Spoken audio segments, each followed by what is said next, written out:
Welcome students, myself doctor Shilpi Jaiswal. आज हम लोग बात करेंगे क्लासिफिकेशन ऑफ कॉन्स्टिट्यूशन या संविधान के प्रकार की। तो सबसे पहले हम ये देखेंगे कि कॉन्स्टिट्यूशन होता क्या है। कॉन्स्टिट्यूशन नियमों उपनियमों का एक ऐसा लिखित दस्तावेज होता है जिसके अनुसार सरकार का संचालन किया जाता है। यह देश की राजनीतिक व्यवस्था का बुनियादी ढांचा निर्धारित करता है। संविधान राज्य की विधायिका, कार्यपालिका और न्यायपालिका की स्थापना, उनकी शक्तियों और दायित्वों का सीमांकन तथा राज्य एवं जनता के मध्य संबंधों का विनिमय करता है। प्रत्येक संविधान उस देश के आदर्शों, उद्देश्यों और मूल्यों का दर्पण होता है। संवैधानिक विधि उस देश की सर्वोच्च विधि होती है तथा अन्य सभी विधियां इसी पर निर्धारित होती हैं। संविधान एक जड़ दस्तावेज नहीं होता है, बल्कि यह निरंतर पनपता रहता है। वर्षों से चली आ रही परंपराएं भी देश की शासन में महत्वपूर्ण भूमिका अदा करती हैं।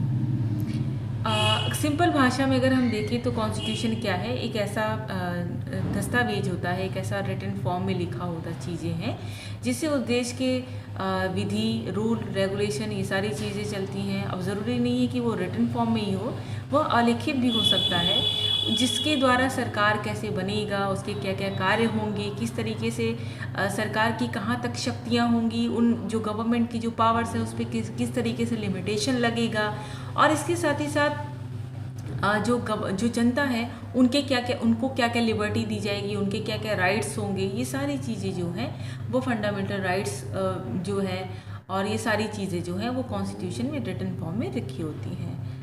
अगर हम लोग और हम ये कह सकते हैं कि ये एक तरीके का लीगल डॉक्यूमेंट है जिसमें कि क्या क्या चीज़ें हो सकती है: rule of the state, instrument of the government, fundamental law of the land, basic statute of the polity, corner store of the nation state and like this. Growth की अगर हम बात करें तो ये जो कॉन्स्टिट्यूशन है वो अचानक से एक दिन में बनने वाली चीज़ें नहीं है, वो ग्रो अप करती हैं, वो ग्रो करती हैं, वो बनती रहती हैं।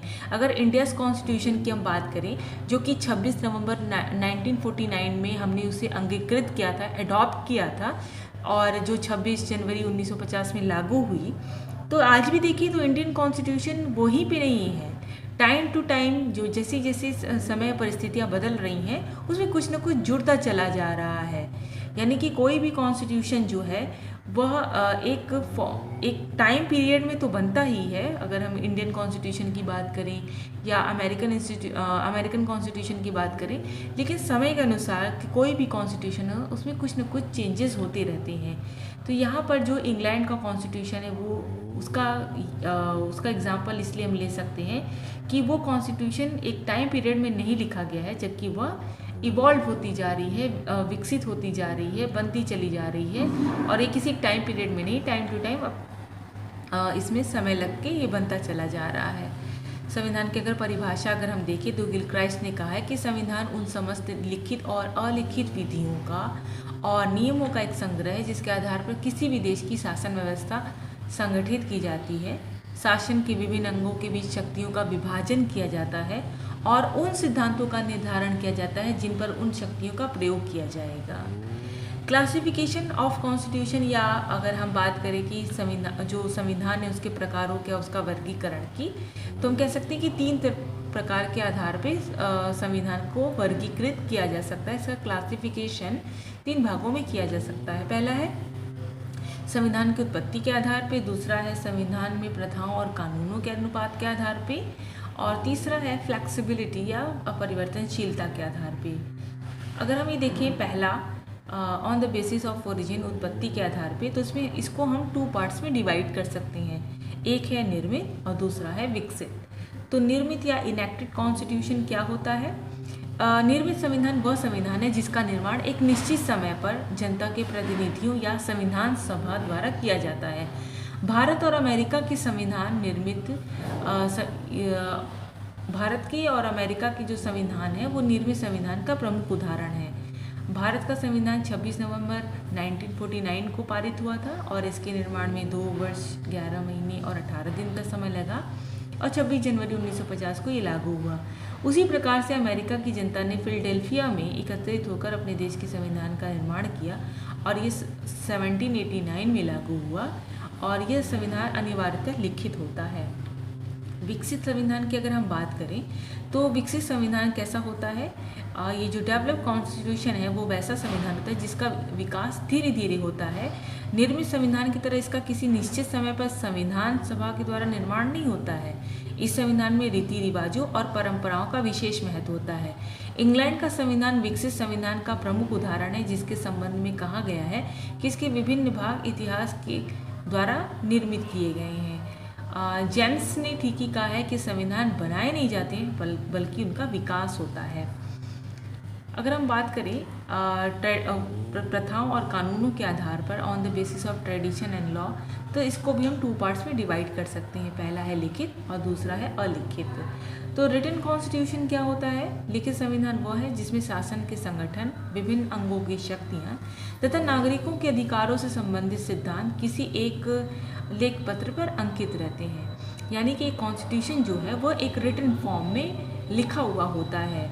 और ये रिटन फॉर्म जो है, रिटन फॉर्म का जो कॉन्स्टिट्यूशन है उसके बहुत सारे इंपॉर्टेंस होते हैं। पहला ये है कि इससे मूल अधिकारों की रक्षा होती है, यानी फंडामेंटल राइट्स प्रोटेक्ट रहते हैं, और जो गवर्नमेंट है वो एक एब्सोल्यूट नहीं हो पाएगी। दूसरा है कि जो गवर्नमेंट और जो नागरिक हैं उनके बीच में राज्य को एक निश्चित रूप दिया जाता है। और नेक्स्ट है कि एक निश्चित और स्थायी संविधान रहता है। ये उनकी उसका उद्देश्य होता है, उसका पर्पस होता है। लेकिन संविधान एक कॉन्स्टिट्यूट असेंबली द्वारा बनाया जाता है और निश्चित विधि को लागू किया जाता है, जिस तरीके से इंडिया का कॉन्स्टिट्यूशन हुआ और जिस तरीके से यूएसए का कॉन्स्टिट्यूशन हुआ। अगर हम लोग बात करें कि किस कंट्री का कॉन्स्टिट्यूशन सबसे पहले रिटन फॉर्म में आया, तो वो है यूएसए का। फिर आप तो जानते हैं कि इंडिया का जो कॉन्स्टिट्यूशन है वो भी रिटन कॉन्स्टिट्यूशन है, और इंडिया का constitution is the largest constitution in the world. Bharat का जो संविधान है वो विश्व का सबसे बड़ा लिखित संविधान है। और अगर हम बात करें कि इस समय जो हाल ही में कोई ऐसी कंट्री है क्या जिसका कॉन्स्टिट्यूशन रिटन फॉर्म में हुआ है, तो वो कंट्री है नेपाल, जिसका हाल ही में संविधान लिखित रूप में आया है। अनरिटन कॉन्स्टिट्यूशन क्या होता है? अनरिटन कॉन्स्टिट्यूशन ये है कि जिसमें शासन के सिद्धांत और नियम जो है लिखित रूप में नहीं होते हैं, बल्कि रीति रिवाजों, परंपराओं और न्यायालयों के निर्णय के रूप में पाए जाते हैं। ये किसी संविधान सभा के द्वारा किसी नियत समय पर निर्मित नहीं होते हैं, बल्कि ऐतिहासिक विकास का परिणाम होते हैं। अगर हम लोग बात करें फादर ऑफ पॉलिटिकल साइंस के मतलब कि यानी गार्नर की, तो गार्नर ये कहते हैं कि अलिखित संविधान वह है जिसमें अधिकांशतः बातें कभी किसी लेख पत्र पर लिखी हुई नहीं होती हैं। इंग्लैंड का जो कॉन्स्टिट्यूशन है वो इसका बेस्ट एग्जाम्पल है। वहाँ पर पार्लियामेंट्री फॉर्म ऑफ सिस्टम यानी संस्थात्मक शासन प्रणाली, संसद के प्रति सरकार का उत्तरदायित्व, ये सारी बातें जो हैं वो इंग्लैंड के संविधान में कहीं भी लिखित रूप में नहीं ली गई हैं। अलिखित जो कॉन्स्टिट्यूशन है यानी अनरिटन कॉन्स्टिट्यूशन है, उसका एक बेनिफिट ये होता है कि इसमें आसानी से अगर इसमें अमेंडमेंट किया जा सकता है। कभी भी सोसाइटी में किसी भी तरीके का अगर कोई प्रॉब्लम हो या सोसाइटी को चेंज करने के लिए, चाहे वो पॉलिटिकल आधार पे हो, चाहे वो सोशल हो, चाहे इकोनॉमिक हो, अगर किसी भी आधार पे कोई भी चेंजेस करने हो, तो जो अनरिटन कॉन्स्टिट्यूशन है वो ईजिली अमेंडमेंट इसमें किया जा सकता है। और इन दोनों में अंतर क्या होता है कि इन दोनों में जो अंतर है वो मात्रा का है, श्रेणी का नहीं। कोई भी ऐसा कॉन्स्टिट्यूशन नहीं है वर्ल्ड में जो पूर्णतः लिखित हो या अलिखित हो। प्रत्येक लिखित संविधान में कुछ अलिखित होते हैं और प्रत्येक अलिखित संविधान में कुछ लिखित तत्व होते हैं। यानी कि ये जो कॉन्स्टिट्यूशन है यानी कि जैसे ब्रिटेन का जो कॉन्स्टिट्यूशन है वो अलिखित तो है, लेकिन बहुत सारी बातें उसमें लिखित भी की गई हैं। यानी कि ये दोनों जो है कॉन्स्टिट्यूशन जो है वो काफ़ी इम्पॉर्टेंट है कि ब्रिटेन का कॉन्स्टिट्यूशन अनरिटन होते हुए भी वहाँ पे गवर्नमेंट देखिए कितने सक्सेसफुली रन करती है, कितनी अच्छे से चलती है।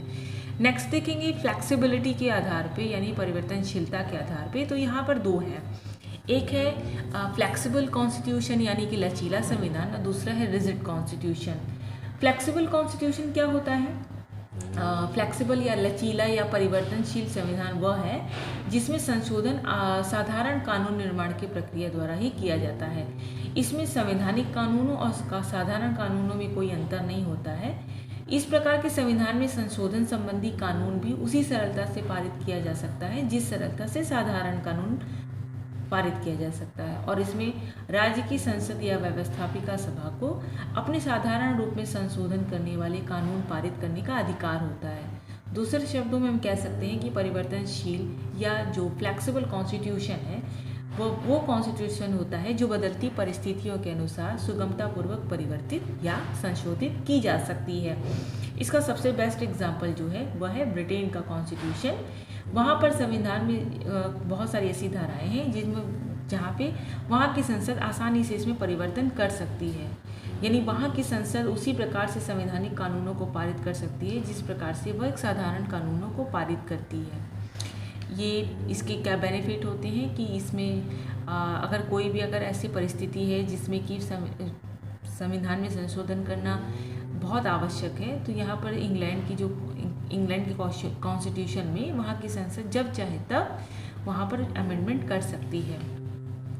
नेक्स्ट अगर हम लोग बात करें रिजिड कॉन्स्टिट्यूशन या कठोर संविधान की, तो ये इसका बेस्ट एग्जांपल है यूएसए का कॉन्स्टिट्यूशन। यूएसए का कॉन्स्टिट्यूशन काफ़ी कठोर है। अभी तक वहाँ पर बहुत ही कम 27 या 28 ही वहाँ पर अमेंडमेंट हो चुके हैं। और ये होता क्या है, रिजिड कॉन्स्टिट्यूशन जो होता है यानी अपरिवर्तनशील संविधान, वह होता है जिसमें कि संशोधन के लिए एक विशेष प्रकार की व्यवस्था होती है और जिसमें संवैधानिक तथा साधारण कानूनों में मौलिक भेद समझा जाता है।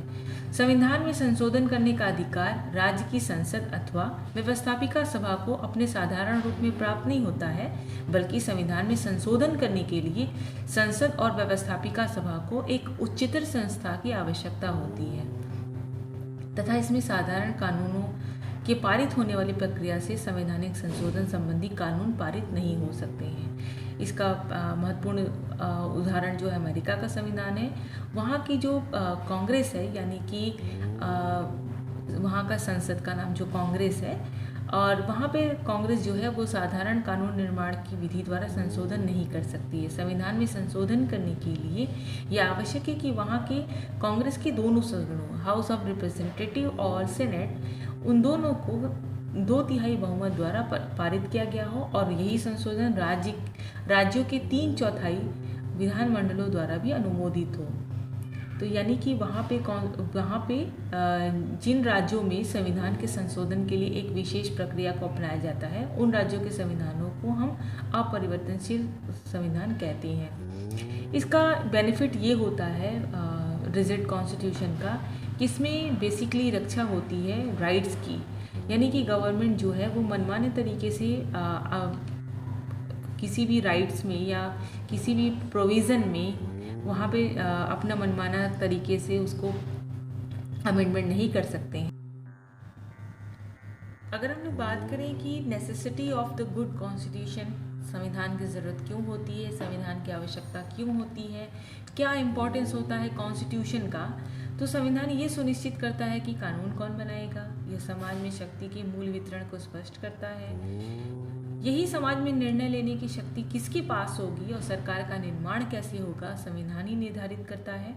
इसके साथ ही साथ संविधान राज्य व्यवस्था के 3 प्रमुख अंगों व्यवस्थापिका, कार्यपालिका और न्यायपालिका की स्थापना करता है और उनकी शक्तियों और अधिकारों को परिभाषित करता है।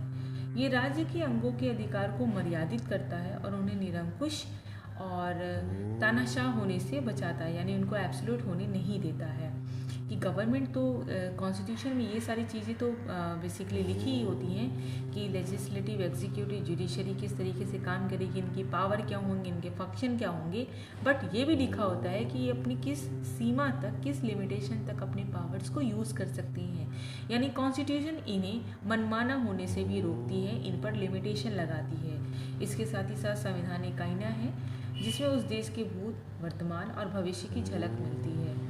इसके साथ ही साथ यह समाज की आकांक्षाओं और लक्ष्यों को भी अभिव्यक्त करता है और एक न्यायपूर्ण समाज की स्थापना हेतु उचित परिस्थितियों के निर्माण को भी सुनिश्चित करता है। यहाँ पर हम लोगों ने बात की कॉन्स्टिट्यूशन की क्लासिफिकेशन की, तो हम यहाँ पर कह सकते हैं कि संविधान के गुण दोषों पर विचार करने के बाद हम कह सकते हैं कि कोई भी कॉन्स्टिट्यूशन जो है वह तभी तक अच्छा हो सकता है जब तक कि राज्य जो है उस कॉन्स्टिट्यूशन को प्रोटेक्ट करने के लिए भी पूरी तरीके से एक निष्ठावान तरीके से तत्पर हो। अगर आपको मेरा ये वीडियो अच्छा लगा तो प्लीज़ लाइक एंड सब्सक्राइब ज़रूर करिएगा।